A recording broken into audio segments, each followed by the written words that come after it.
When we got into the room, we were sitting down, and then we got told to sign an NDA and hand our phones in, which were just put into plastic bags.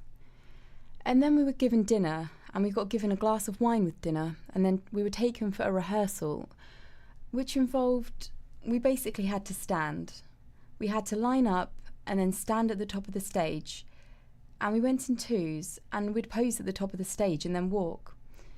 As if they said it was a catwalk around the room, and then stand by your assigned table. So you were paraded around the room. To this point, it just feels like a sort of unusual modelling assignment. You're told what to wear. It was sort of somewhere in between that and, we thought we would be waitressing. It wouldn't be food. We were told it wasn't, offering food, but it would be drinks. You went through the night, you served drinks. Yeah. Were you talking to the man, or what did you... Yeah, the thing was, there were actually drinks already on the table, but there was also a bar. A lot of the girls felt awkward because we didn't know how to, because we're standing up, they're sitting down, they're to dinner. We didn't really know what we were supposed to do because they already had alcohol on the table from what we saw. So we sort of realised we're not here to serve drinks. And they come up to us if they saw we weren't speaking to the man and sort of say, you need to engage in conversation, which just felt so forced and just a bit strange because that wasn't what we were told. We were all standing up and it was very, it's quite claustrophobic and you don't really know how to speak to them while they're eating. And did they engage you in conversation or...? Yeah, they did. And the thing was that I realised is there was just a massive mix of people attending the dinner because some of the men, it was quite obvious that they were very confused what our role was and also why we were there. And they were quite shocked by it and I remember some of them actually having a really nice conversation with me. And there's the other side of the men where they're quite just flirtatious and also grabby. Like some of them, you'd stand and they would try and hold your hand and speak to you or hold you by the waist. I had one man, I was standing there and he grabbed my bum and he said, you don't work out a lot, do you?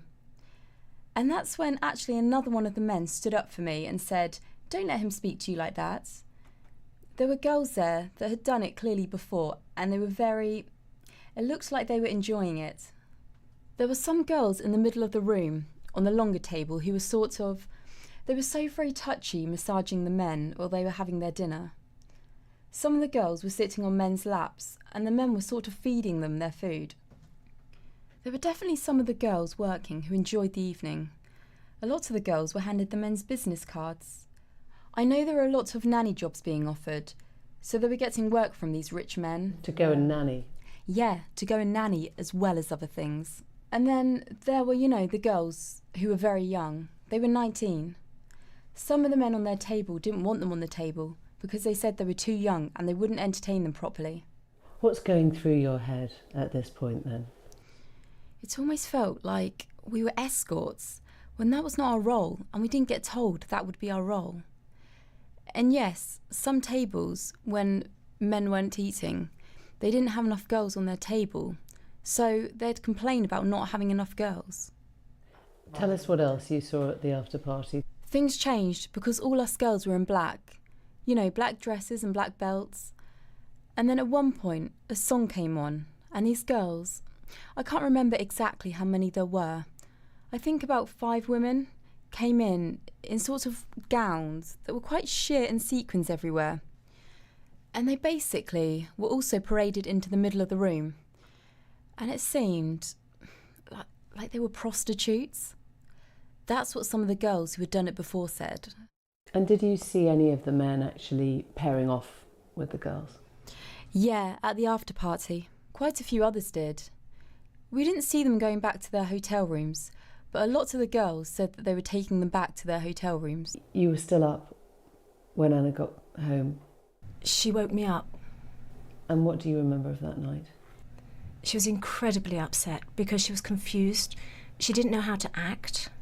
She was incredibly concerned that there would be legal consequences if she even spoke to her own mother about it. And what did you do the next day? I called the police. I was very angry, and I felt that something should be done about it. So I called the police, and the police came over, and then I also felt quite protective about my daughter, who wasn't keen for this to go any further. And the police then came back a little bit later and said that unfortunately there was nothing they could do, because if a bunch of middle-aged men want to employ women in whatever capacity at a dinner, it's not against the law. It makes me furious. Anna thought then she'd never go back, but she came under pressure to do so and reluctantly returned this year. What did you find this time? Was it different? Had the atmosphere changed? It was different in the fact that at the after party there weren't these women that came in white. That never happened at the event last week. But it was along the same lines.